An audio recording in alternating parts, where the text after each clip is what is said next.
Sa pagsisimula ng deliberasyon ng 2026 budget ng Office of the Vice President sa Kamara, agad na pinasinungalingan ni Representative Jose Alvarez, budget sponsor ng OVP, ang mga ulat na hindi umano dumalo si Vice President Sara Duterte sa nakatakdang hearing noong Biyernes. Yan ay kasunod ng mabalita mula sa ilang media outlet na no-show umano ang bise at ang OVP staff. Last Friday, hindi po si Vice President Sara Duterte ang no-show.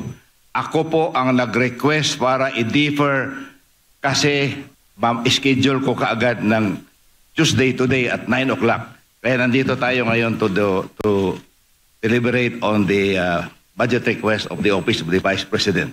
So hindi po, wala pong speculation na no-show si Madam Sara, Vice President Sara Duterte noong Friday. Personal at mag-isang dinipensahan ni VP Sara ang kanilang panukalang 902.8 million pesos na pondo ng kanyang tanggapan para sa 2026 nitong Martes. Paliwanag ng bise sa isang ambush interview, pinili niyang mag-isa dahil marami aniya sa mga tauhan ng OVP ang nakaranas ng anxiety dahil sa nangyari noon at sa mga ginawa ng ilang mambabatas sa mga dumalo sa pagdinig sa Kamara. Nag-usap kami ng mga kasamahan ko sa Office of the Vice President and syempre lahat ay apprehensive pa sa nangyari noon sa mga personnel. Nangyari noong committee hearing sa House of Representatives sa mga personnel ng Office of the Vice President na ang daming kinabahan, ang daming nagka-anxiety, ang daming nagkasakit. So sinabi ko sa kanila na it is best kung ako na lang yung aharap sa budget hearing ng Office of the Vice President. Ayon pa kay VP Sara, inaasahan niya na ang mga itinanong ng ilang miyembro ng Makabayan Bloc kabilang ang muling pag-ungkat sa confidential funds ng OVP.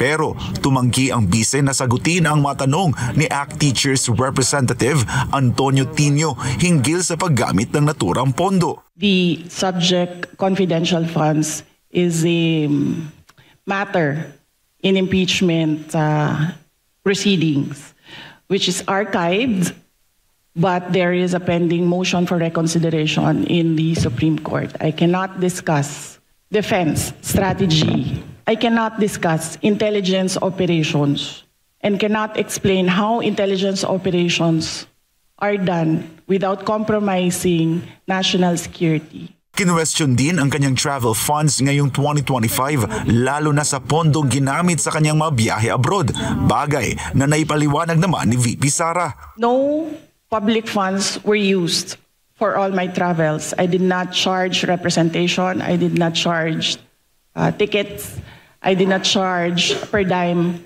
for all my travels in the Office of the Vice President. So if you can see in the breakdown of the budget of travel for Office of the Vice President, you can see that there was a zero amount for the Vice President. Sa gitna ng deliberasyon, nagkaroon ng mainit na palitan sa pagitan ni Tino at Sagip Representative Paulo Henry Marcoleta kung bakit binabanatan si VP Sara. Madam Chair, I thought we're going to accord institutional courtesy to the Office of the Vice President. Bakit po natin binabanatan? Bakit natin tatanungin? It's already settled that we'll just giving Mr. Chair, two questions from the minority. Okay? Mr. Chair, hindi po... 5 minutes each.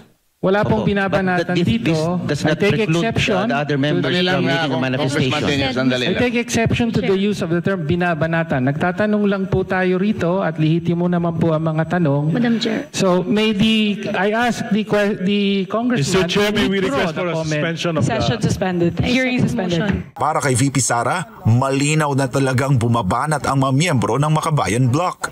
Banat yun. Banat talaga yun. Maganda lang magsalita. Magaling lang magsalita yung dalawang nagtatanong. Hindi naman sila nagtatanong about sa budget eh.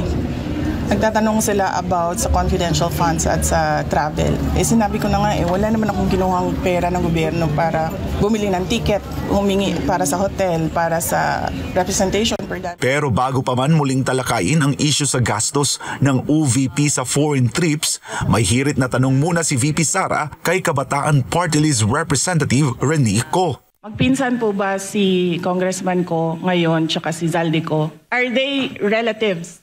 I have no familiar relation po to Zaldico or to Representative Zaldico or any of their relatives po. Halos tumagal ng isang oras ang budget